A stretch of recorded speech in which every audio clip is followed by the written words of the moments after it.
5 minutes total. We're live on stream and we're back on the radio in 5, 4, 3. And we are back, folks, here on the Michigan Insider on the Big 1050 WTKA, online at the big1050.com. Sam Webb, Matt the Ms. Misler on the other side, filling in for Ira Weintraub and the MGoBlog Roundtable crew with us this morning yet again. We get a chance to focus on something that actually makes me happy. That's college football. Good morning, Brian Cook. How are you, my friend? What, the Lions, are they not doing well? What's going on? I thought you were. The Tigers lost yesterday, man. Tigers lost yesterday. I'm hoping that they can rescue some respect by actually winning this game today and going on to losing the divisional round. I'm hoping. Sam, at least you've got a good pro football team. I'm in Spain minus the S right now with the Yeah, you're a Saints fan. That's pretty bad. That's pretty bad. That's bad. At least you won a Super Bowl, though, Miz. At least you won a Super Bowl. Yeah. Seth Fisher, good morning. How are you? Never fear, Sam. Today is the Day of Atonement, and I'm going to be cutting out of here early. Already, those who are watching online get to see me in a tie for the first time ever, and I'm going to go make things right. I'm going to go. We're going to be okay this afternoon. Yeah, I was like, yeah, Craig. I mean, Seth's in a tie. I've never seen that before. That did strike me. And then Craig Ross, who before you guys came on was rubbing it in. The Cleveland was coming out in him, folks. It was coming out. Craig Ross, how are you this morning? I'm doing fine. I have no intention to rub it in. I'll feel good regardless of what happens this afternoon. If the Tigers come back and win, I'll feel happy for all the Tiger fans I live with around. And if the Tribe happens to, win, then I'll be happy as they get swept in the next round. So it's all good. I want to tell a Bad Bunny story, but I'll wait because Seth has to go. So we don't want to get into my Bad Bunny stuff. Brian's already shaking. You don't even know who that is. I don't even know who that is. Hey, I looked him up. And he's a guy who wears a t-shirt. Oh, because the internet. The internet's always right, Craig. You can look up something on the internet. He wears a t-shirt, and then you've done your research. Brian has had a lot of profound commentary on this segment, but that is the best piece of commentary you've ever had. You don't even know who that is, Craig. You're right. I have no idea. He's a guy who wears a t-shirt and a tie. And that's one. You sound jealous. Well, no, I mean, 84 years as a lawyer will do for you. It's like, he gets to wear a t-shirt with his tie. I'm jealous of this guy. Well, when I was 15 years old in high school, I showed up one day to school with a t-shirt and a tie. And the homeroom teacher dragged me down to the vice principal's office, Mr. Tire Biter. He dragged me down to Tire Biter's office, and Tire Biter looked at me and said, "Whoa, what's this? I mean, you can't show up to school like that." And I wanted to say, yeah, I can show up to school like that because I'm here, aren't I? But I decided no. I would go off on a riff about, hey, you guys let gang colors in the school, which they did. They had the Cavaliers, the Dukes, the Barons, and the Emerald Gems. They had four gangs. Those are minor league baseball teams, Craig. No, they were gangs, but they were okay. I didn't have any beef with any of them. And they let Elmer Suggs wander around school with a switchblade tearing stuff up on the. They let that. That's what I'm saying to Tire Biter. And so they let that stuff, but they're not going to let me come into school like with a t-shirt and a tie, and Bad Bunny gets $1 million to sing at the Super Bowl with a t-shirt and a tie. So Craig, you know that my favorite part about this story is that you prefaced it by saying that you weren't going to tell it so that Seth could talk before he has to leave. All right, never mind. I won't tell you the punchline. I've never heard. Listen, when an old man needs to complain about a Super Bowl singer, then clear the floor. Old man has opinions about the guy at the Super Bowl. He said there was a punchline. What's the punchline? Well, he said you got to go home and come back with a regular shirt, and if you want to wear a tie, wear your ties. I said, okay. So he sent me home. I went home. I came back with a regular white shirt, and I had 3 ties. I had tied 3 ties around it. And he saw me and he threw me out of the school again. So then I had to get my parents to come in and explain why I wasn't making a mockery of the school. The school made a mockery of itself. It was Lorraine High School. Whatever. Go ahead. I'm done. Bad Bunny. This is all about timing in life. You know, Bad Bunny can wear a T-shirt and a tie, and he makes $1 million. I wear a T-shirt and a tie, I get kicked out of school. Well, it's possible that this guy has charisma. It's quite possible compared to me. In fact, it's a lock. But anyway, You mention anything about Riz, and Craig immediately thinks, "Oh, I do like Riz crackers. Those are delicious." Yeah. Craig, I mean, this one took the cake, man. This one took the cake. All right. Let's talk a little Michigan football, because we know Craig has to, or Seth has to scoop. And so, Seth, there is a game coming up this weekend against the Wisconsin Badgers, a team that I just thought would not have a head coach named Luke Fickell coming to town. But here we are. They have not fired their coach, who decided that it was a good idea to have a spread offense in Madison, Wisconsin. Yeah, well, they hired Jeff Grimes from Kansas, and they told him, try to make us Wisconsin again. The problem is you can't take a spread offense and then, snap your fingers and turn into Wisconsin again. It took a long time for them to get that thing rolling. They got some injuries on offense, so they're 89th in S&P plus. They just lost to Maryland. Jake Renfro is their center, who is pretty good, but he's out, so they're going to be playing this guy Ryan Corey, who can't play. Billy Edwards, you remember him from Maryland. Michigan tried to go get him. He's probably not going to play. They tried to play him for like 9 snaps against Maryland, and it was not happening. So he's going to be out probably as well, which means Danny O'Neal is going to be the starter, which means they're not going to move the ball very much. Their running back was a 5-star and looks terrible. Their offense is a dead letter. The only saving grace for them is Wink starts going nuts and doing weird stuff and making things easy on them. I don't think he's going to do that. I think he got that out of his system in Nebraska. We're back home again. We got Rod Moore to celebrate, and we got Bryce Underwood. Probably has now had a couple weeks, right? We gave him a bye to kind of practice some things. We know that we're a stretch team now, so I think this is going to be a pretty solid Michigan win.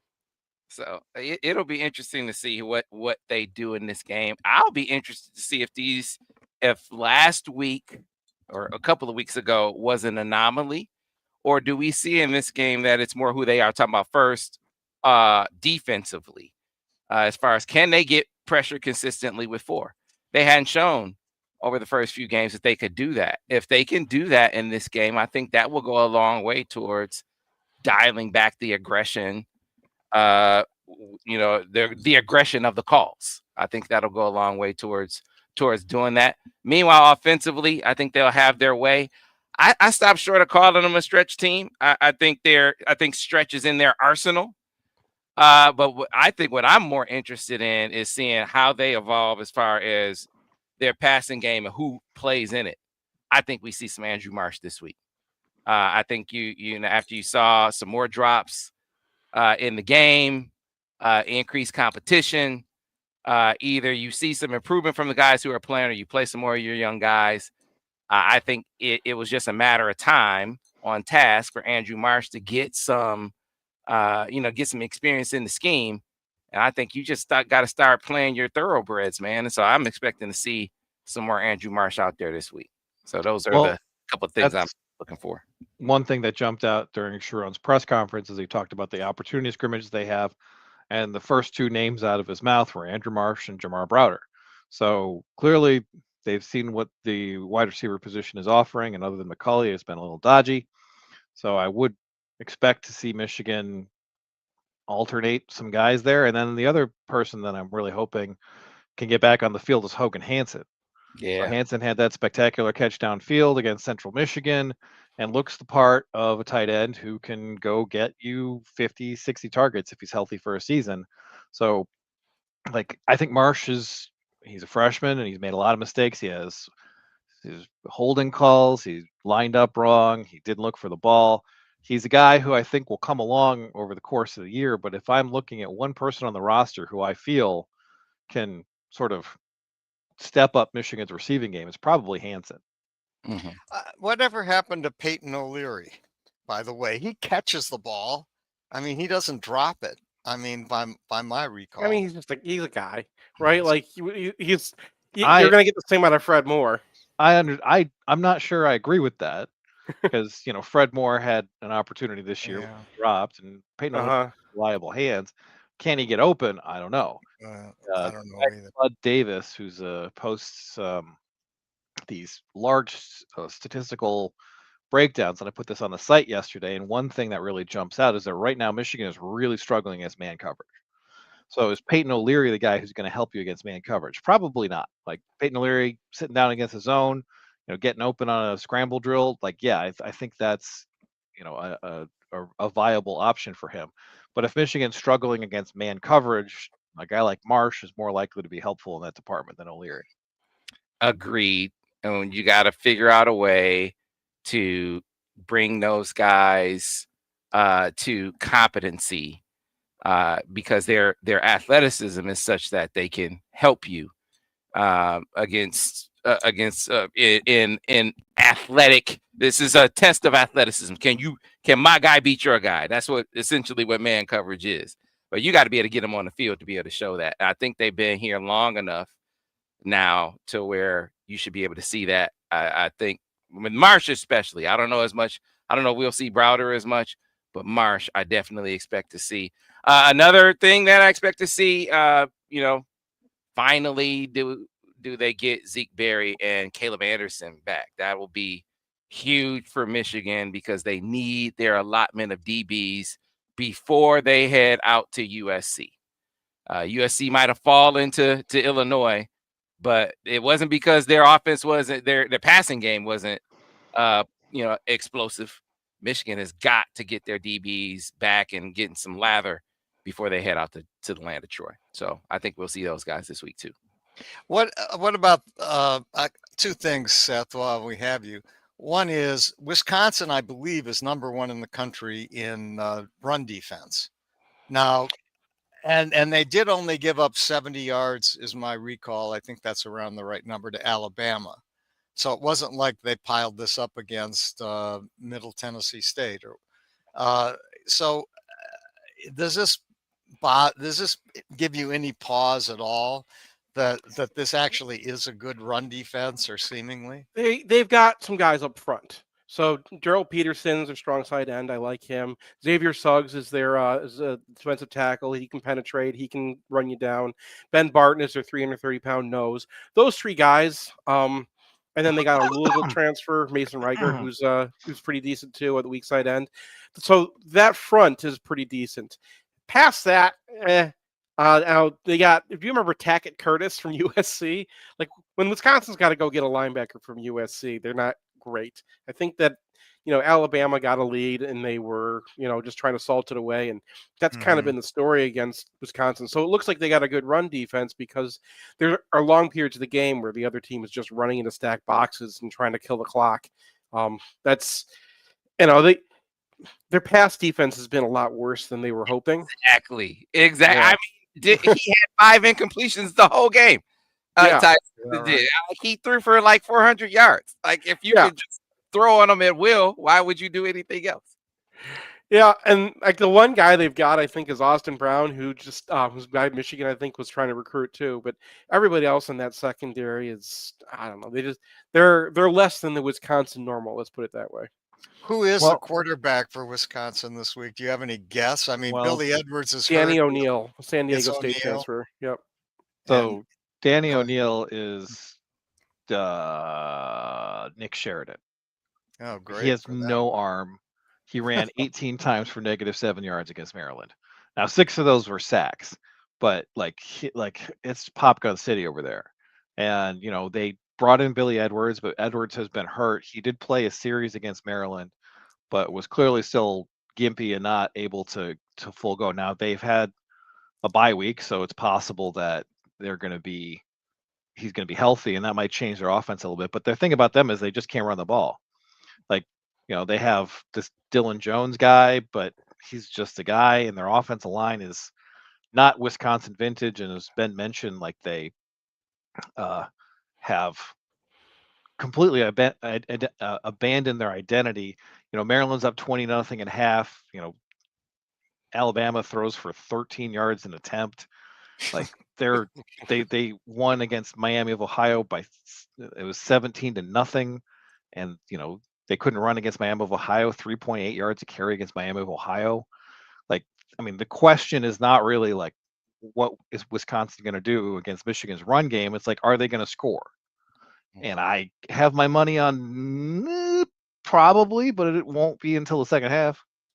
So Wisconsin has just completely abandoned what made them successful for many years. Well, yeah, I mean, Fickle comes in and he hires Phil Longo, Mhm. and they go to this like passing spread offense without a quarterback or receivers, and I'm like, Fickle, you've been around the league, like, what are you doing?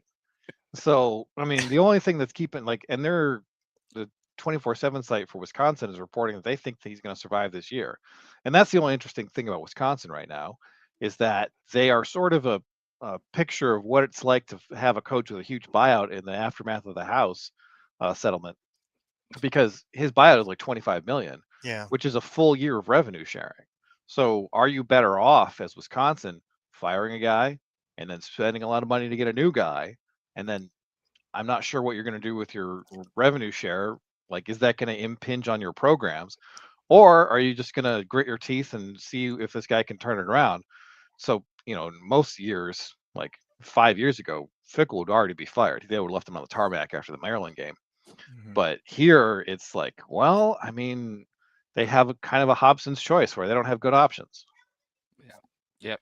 Seth, I know you got a scoot. You got any parting shots or a score? How much does Michigan win this game by?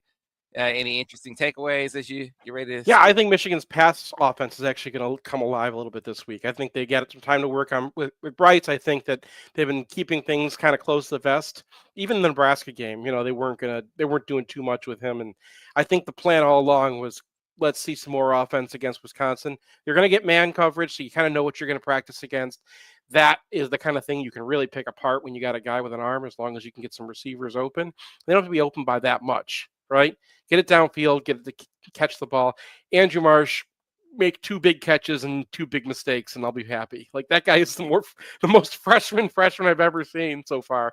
But now we're mid-season, so let's see some mid-season form. Yeah, I think great stuff. I think the main thing is let him play through some mistakes. He'll make some, but I think he'll make some good plays on the other side of that, and you'll be rewarded for it down the line, because you got to get some playmaking out there that's not named Donovan McCulley. Seth, before you go, I have one quick question. Does UCLA win a game this year? Where? I think that UCLA's best chance to win a game was when they were down 17-0 to Northwestern. So no, I don't think they're going to win any. Someone on your site called the UCLA Northwestern game, quote, a pillow fight, and I think that was a pretty good sort of. All right. See you, guys. Seth. Yep. Appreciate you. As Seth is out. And fellas, listen, I wonder if, before we get over to talking Michigan basketball, which we'll do in the second half, I wonder if you have any big takeaways from the big games that we saw across the Big Ten landscape. Oregon, Penn State, which went exactly like I thought it was going to go. Washington, Ohio State, which wasn't, Washington didn't score as much as I thought they would score in that game. And then Illinois beating USC, which that was the most surprising of the matchups. I thought that USC was just going to run. I thought they were going to light Illinois up, and that just did not happen. It was a back and forth affair that Illinois wound up winning. I wonder what stood out to you about any of those games, guys. Well, I mean, I think Penn State, Oregon is just an example of how Penn State is what they are. And they came into this season with a ton of hype, and I never bought any of it because Drew Aller is Drew Aller, and they never have an offensive line, and that's the case. So they, those running backs aren't going to generate anything for you on their own. They never have, and they never will. If you get them 5 yards, they're going to get you 10. But if you get them 0 yards, they're going to get you 1. They're just guys who need momentum, and they never have an offensive line that's commensurate with what they expect to do. So, like, I was happy to be right, I guess, about Penn State. But if I was like, there's a bunch of Penn State fans that are like, I'm out. And that's crazy, but I agree with them. It's completely insane. But if I was a Penn State fan, I would be like, Matt Campbell, come on down, because it can't. Like, this is the ceiling for Penn State. Like, they're never gonna. I mean, they made the national semi last year, but they beat like Boise State and SMU. They are never going to beat Ohio State. They are never going to beat Michigan. They are never going to beat Oregon. They're always going to be like an also ran under James Franklin because he just can't put together an offensive line, and he can't put together a game plan, and he can't make game day decisions. He's just James Franklin. Frames Janklin. Did he bet on the wrong quarterback? I mean, there's an argument for that because Pribula is doing pretty well at Mizzou, and Kotelnicki did a lot with a mobile quarterback at Kansas. But it doesn't matter if you never have an offensive line. If your offensive line is always soft patch, this is what you get. You just can't move the ball against good teams. They're going to make the playoffs, though, right? They'll lose to Ohio State, and that's it. And I mean, I would not put it past them to lose to someone else on their schedule. They're just going to be in a 2017 game that could go either way. Yeah. Like, I mean, honestly, they could lose to Maryland. That could happen. I think they're going to go 10-2 and make the playoffs and make an argument that how tough they played these top teams. That's what we're going to hear. Sorry, I have to correct myself. They're not playing Maryland. Okay, I thought that was a protected rivalry. But they are playing Indiana. They are playing Iowa. They're playing Nebraska, and they're playing Rutgers. They could lose any of those. Win. They win all those. You think they're going to win against Indiana? Yeah. Why? Because did you see what Indiana's defense did to Illinois, which then turned around and put up 34 on USC? I know. And they fumbled it in the end zone twice. Illinois. I know. The USC Illinois game was. You don't think Penn State Iowa is going to be like 13-13 in the fourth quarter? That's what I think is going to be. Well, it could be, but I have a hunch Penn State's coming through those, and they're going to make the playoffs. And James Franklin will still be considered a good coach, and Penn State fans will still be. You got to look at by the people who are relevant, which is they've played Nevada, Florida International, and Villanova. You think Penn State fans think James Franklin is a good coach? I don't think Penn State fans think that. Well, it's a strange situation where there is probably a rationalist outpost in the Penn State fan base that's like, we're winning 10 games a year. Right. This is a hard guy to get rid of. But I would assume they're a pretty small wing because, if you look at his record, he's like 4-15 against Michigan and Ohio State. He hasn't beaten a top team and I don't know how long. Like, hit flat track bullies. That's Penn State. Yeah, man. Yeah. Well, I mean, I hear what you're saying, but I give their fans credit. I mean, they show up. They hang in there, and I was impressed with that environment. But if you can't win in that environment, my guess is they're going to continue to be what they are with Franklin, but I do believe they'll end up making the playoffs. Yeah, listen, if they only lose to Ohio State and it's close, I think you're. What about the Oregon game gives you confidence that they're only going to lose to Ohio State? I'm not saying that they had like 4 yards of offense until there were 7 minutes left in the fourth quarter. You're probably right. You're just being rational. My instinct is that that's what's going to happen. They are somehow going to win these games. I mean, anyone who gets pressure on Drew Aller, kid turns into a pumpkin, can't escape the pocket. You move him off the spot, he's done. Yeah, he got thoroughly outplayed by Dante Moore. I mean, that just that's true. He's been a fraud. He's been a fraud. They thought he was going to be JJ McCarthy. He's been anything but. To be JJ McCarthy, you got to have 2 legs. I don't know how many he has, but it's not 2. And the dude is mentally, I'm not saying that he's not a smart guy just on the football field. He is a mental midget. In the moment, he just cannot rise to the occasion. I mean, that's because he can't move. Like, they're running him, and it just looks like, John Navarre running out there. Except he's like, John Navarre did it once against Minnesota with the trick play, and he's doing it 10 times a game. And it's just like, bro. What do you guys make of what happened to USC at Illinois? I just knew they were going to light Illinois up. Well, they did, but they have no defense. It's just how James Franklin is always going to be James Franklin. Lincoln Riley is always going to be Lincoln Riley. How He's do you always going to have an explain offense. It doesn't matter who he brings in on defense. Doesn't matter what he does in the portal. It doesn't matter who his defensive coordinator is. That defense is always going to be terrible. the stat to me in that game? I said this yesterday.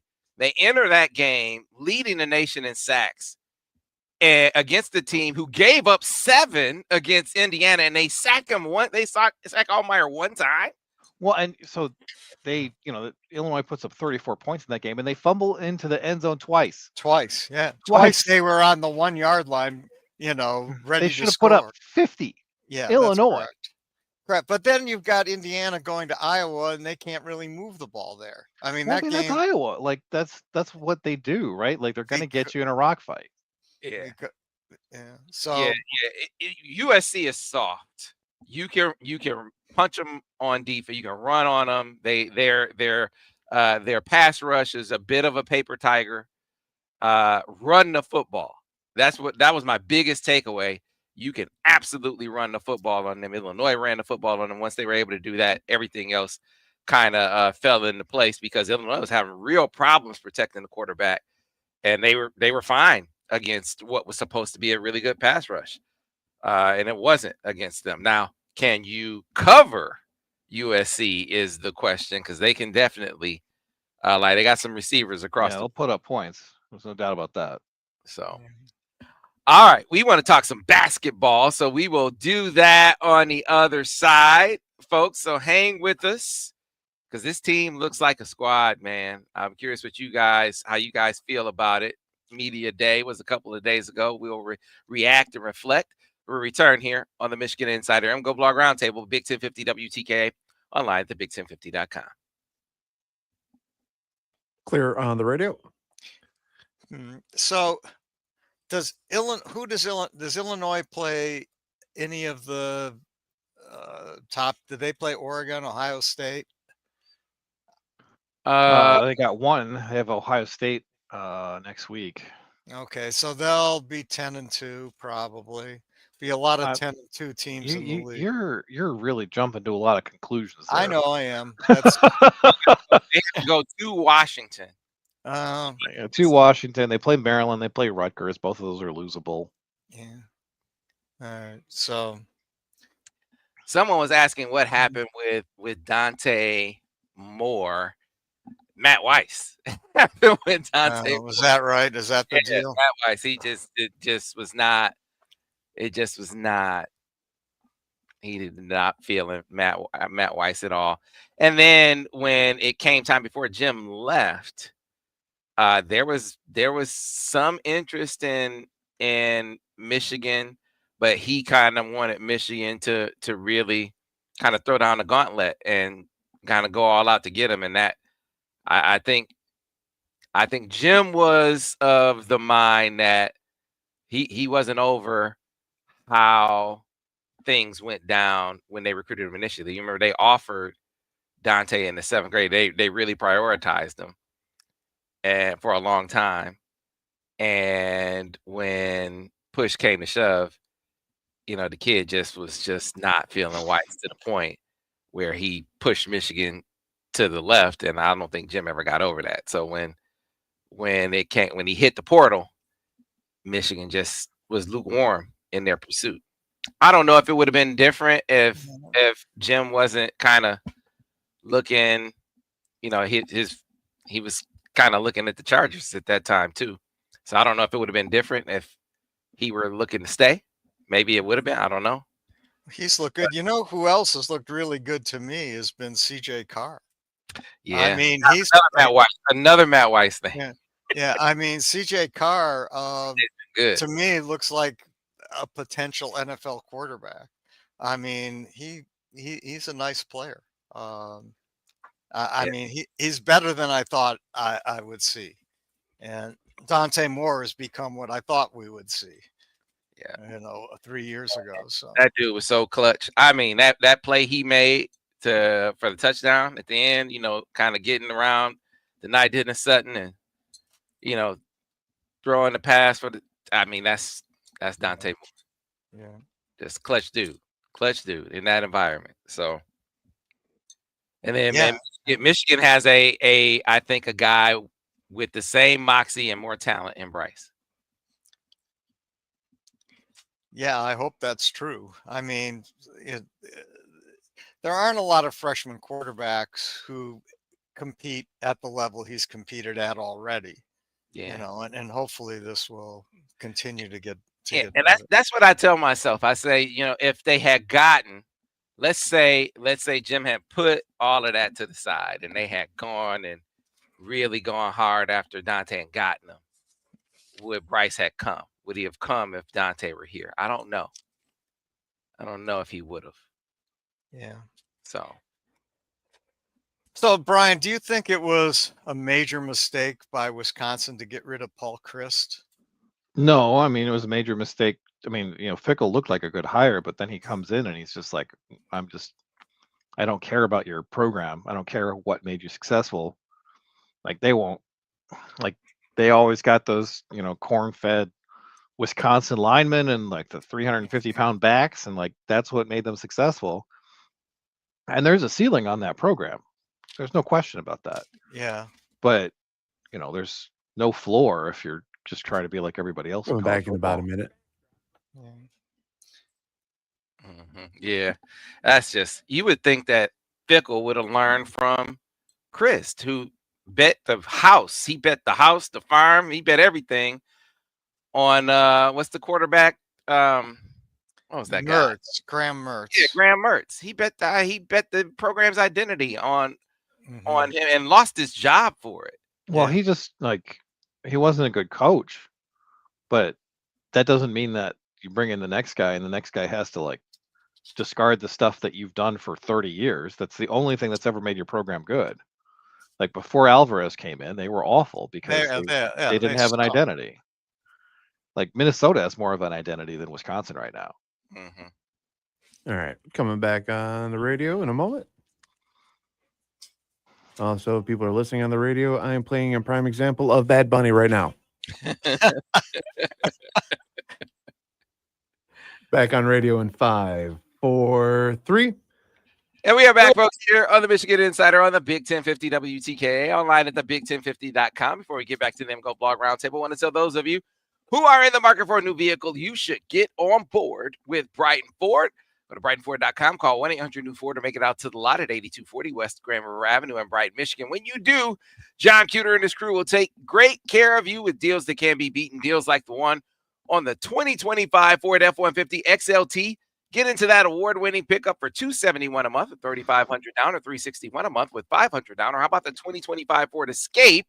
You can get into that for $240 a month with $3,500 down, or $332 a month with $500 down. And last but not least, the 2025 Ford Explorer Active, $289 a month, $3,500 down, or $378 a month with $500 down. For those and other great deals, get on board with Brighton Ford by going to BrightonFord.com. Call 1-800-NEW-FORD. Make it out to the lot at 8240 West Grand River Avenue in Brighton, Michigan, and get on board with Brighton Ford. Well, fellas, Michigan basketball. I mentioned on this show. I've mentioned on this show before. I do the Michigan Basketball Insider with Tim McCormick, who can be pretty reserved in his predictions. He's been to several practices, and he said to me, "Sam, this team is gonna win the Big Ten." He said, "I think this is the Final Four team." Ira talked to Rudy Tom Johnson at the basketball reunion, and he said Rudy T was saying the same thing. I think this is a Final Four team. Guys, Craig, I know you were at Media Day. That was kind of they weren't saying it outright, the coaches, but you could really get the feeling that they think this team has some real potential this year. Certainly they think it's better than last year's team. Yeah, I mean, most time coaches are going to downplay things. You know, you never want to be in a situation of saying, "Oh yeah, we're going to be really great," and then finish 500 and the fans think you're an idiot. And so, but Dusty is, to say the least, very upbeat and very clear that he thinks he has the horses this year. And I wasn't disabused by what I saw on Tuesday. And I mentioned this to Alejandro and to you, Sam. I asked, have you ever seen a practice that physical? I never saw anything like that.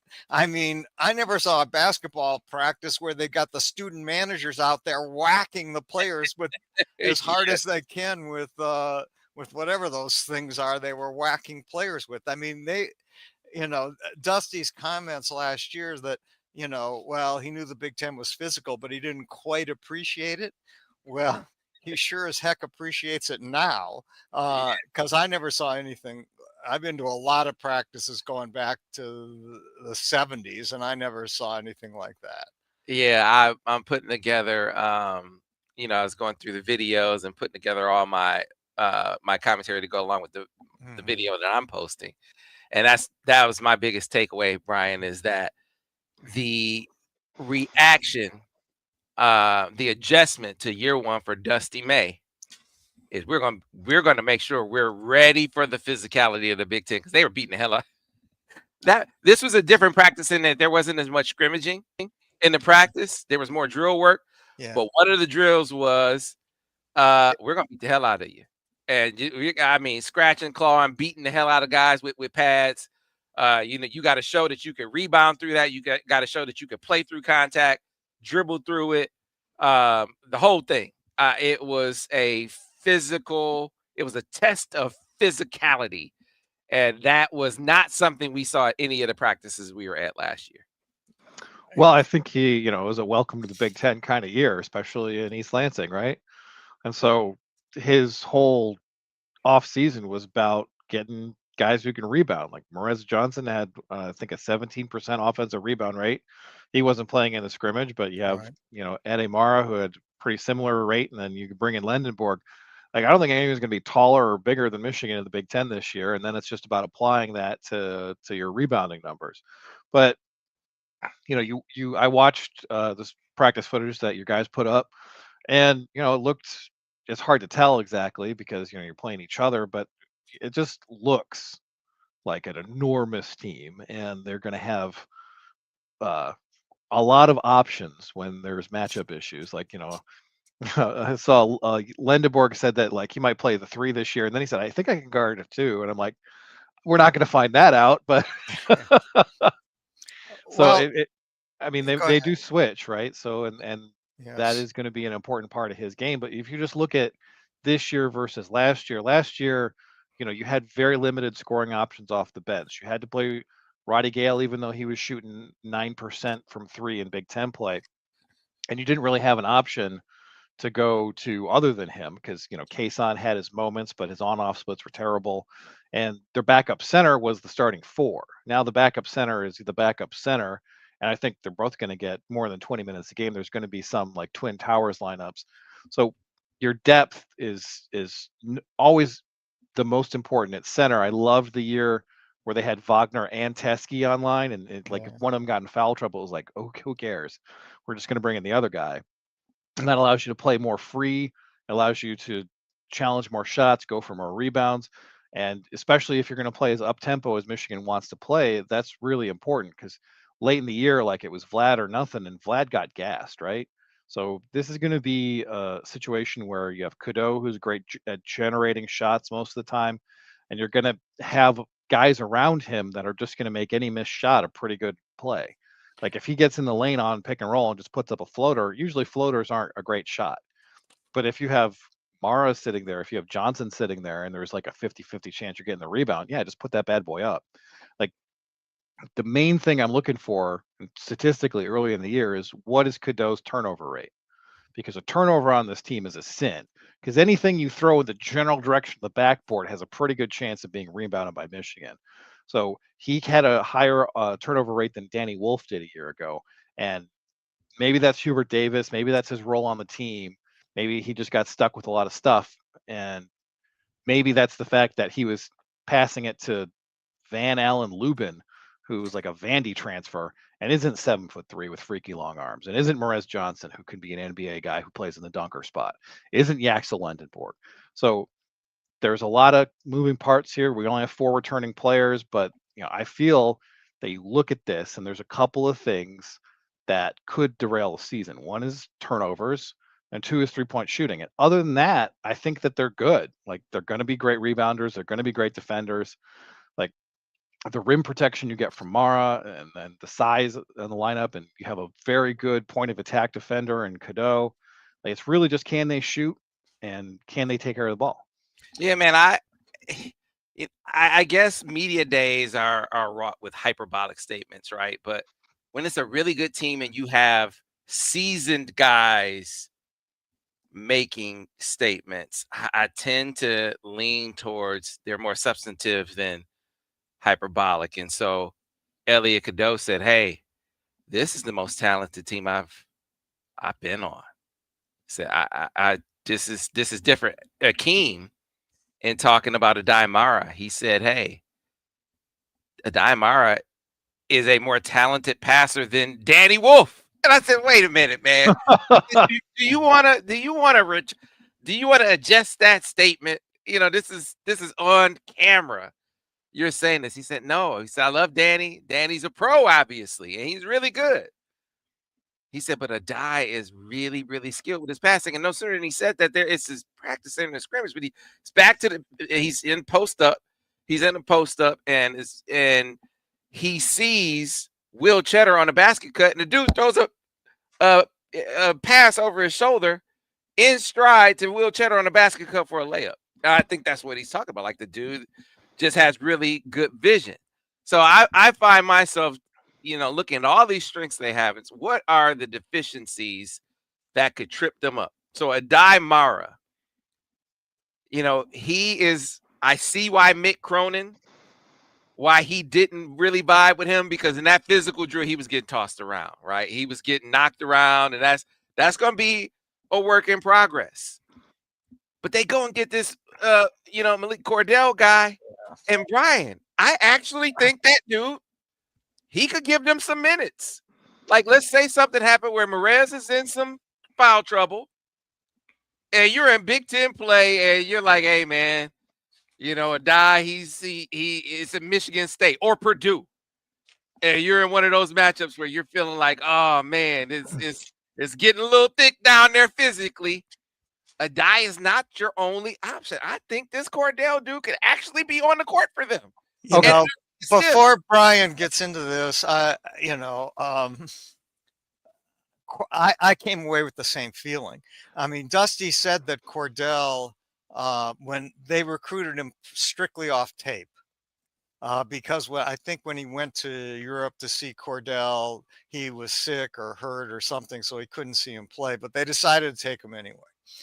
And so I've thought that this was strictly a major league project. That's not the fact.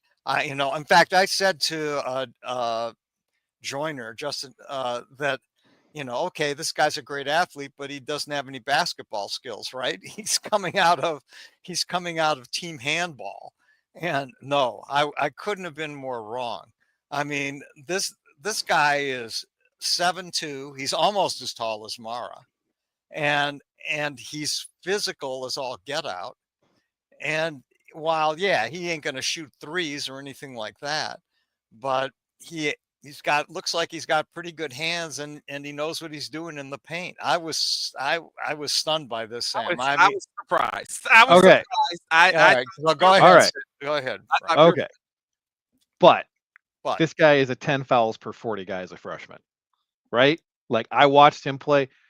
They're not counting the fouls there, but they're whistling them. And there was about a 10-minute scrimmage that I watched, and he probably had 4 fouls in those 10 minutes. Yeah. So I think that's a fair point. He can give you some minutes, but you got to expect that there's going to be fouls attached to that. And also, you don't need to play him. Like, there might be a game or two where, he's a useful option. But honestly, you have 2 5s. And then you have Yaxel, who can definitely play the 5. And like, Cordell's an interesting guy. And like, I think he's more interesting as an example of how Dusty May is building this roster, because they picked up Liburd late in the cycle. Great 3-point shooter, a guy who expects to redshirt, doesn't cost any NIL money. They picked up Malachi Brown very recently. A 3-and-D wing who played for a great AAU team and was just a connector. Defense is his calling card. He scored probably 15 points in the entire tournament that people noticed him in. And Also a guy who had D2 offers, just got a UC, I think Santa Barbara offer, or San Diego offer Santa Barbara, I think. Okay. Just before, Dusty went down there, another guy who doesn't cost a bunch of NIL. And you see a lot of high-end prospects who are not committing because they don't know what the NIL situation is. But I was talking about how basketball scholarships are functionally infinite now because you can't have 15 guys on a basketball team. And Dusty May is like, bet. And I don't know what Library's going to do. I don't know what Brown's going to do. I don't know what Cordell's going to do.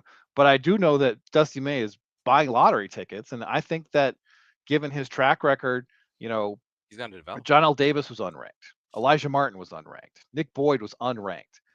He finds guys and he coaches them up. Kason was unranked. Yeah, like all of these guys, he has an eye. And for me, yeah, the transfer portal is going to be a big part of Michigan basketball going forward.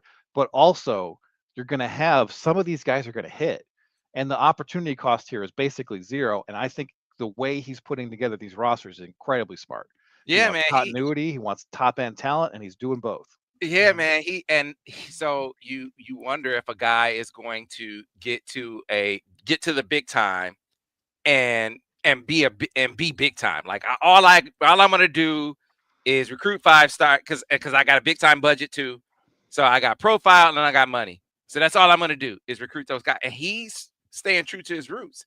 Yeah, I'm gonna recruit the big time guys. I'm gonna get Quinn Costello, but I'm gonna come right behind it and still get my developmental guys as well. I knew he was an outstanding coach. He's even better than I thought he was going to be. And when talking about Cordell, I don't expect him to be a guy, but when I look for the deficiencies, do they have ways to fill in the gaps? And I'm like, yeah, man. You look at shooting. It's like, okay, where are they going to get shooting from? Man, I'm telling you. I saw 7 guys making threes pretty routinely in that practice. 7 guys who could shoot it. Now, will it translate to games? Yeah, you have to wait to see. But Trey McKinney, I think, is going to be able to give them shooting in games. To me, in scrimmage action, he outside of Will Cheddar. Yeah. Trey McKinney was. I know Namari is their most proven guy, but at least in scrimmage action, like Trey was knocking him down. I think Trey, he is going to be able to serve that role as a freshman. And I saw an exchange in drills that was at least encouraging to me. There was a 3-point shooting contest between Roddy Gale and Yaxel. Yaxel said, "I'm a shooter," and I said, "Well, I got to see you do it. I want to see you do it in games before I call you a shooter." I'm not saying you can't, but I just got to see it. And so they start shooting threes from the elbow, and it's like they both hit like 7 in a row. I think maybe Roddy missed the first one, and then they reel off like 7 or 8 in a row. But Yax wins because he hit all of his. So then they move to the corner, and then they fire off like 9 in a row. And I'm like, nah, it's just a drill. Yeah. But what it says to me is, man, these dudes have been clearly working on shooting. And same thing with Elliot Cadeau. Yeah, Cadeau didn't shoot badly in the scrimmage at all. Well, Cadeau's numbers you have to take them in context because a lot of his 3-pointers were off the dribble last year. And his catch and shoot is actually pretty good. So if you're doubling down on the post and you're kicking it around the perimeter and it ends up in Cadeau's hands, that's a good shot. Yeah, that's a really good point. And I think Dusty and then later Joyner said that they track all the shooting. And that they said so far this year, he's been 50.5% in practices off the catch and shoot. Yeah. So, there are questions here. Yeah. I mean, there are questions. And I think Brian put his finger on the number one question, which is, this team should not be turning the ball over. That is the sin of sins on this particular team. But they're going to make the court small.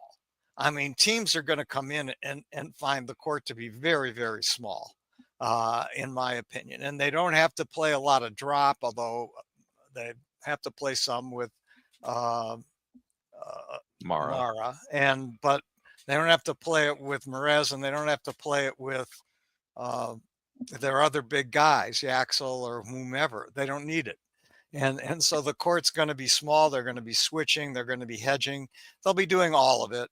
I asked Joyner about that, and he said, yeah, we don't want to get into one particular thing, but we want to play a lot of different defenses and not let anybody get real comfortable. So I mean, I'm with Brian, and I think that the turnovers of the thing. Incidentally, and I think this is one of the reasons why players are drawn to Dusty May is I think a lot of coaches want to improve the strengths that they see in their players, whereas Dusty wants to stretch their abilities as much as possible. And I mean, and so you got Trey McKinney playing the point. I didn't think that was plausible, but he looked like, well, maybe he could do that if you actually had, and McKinney is big.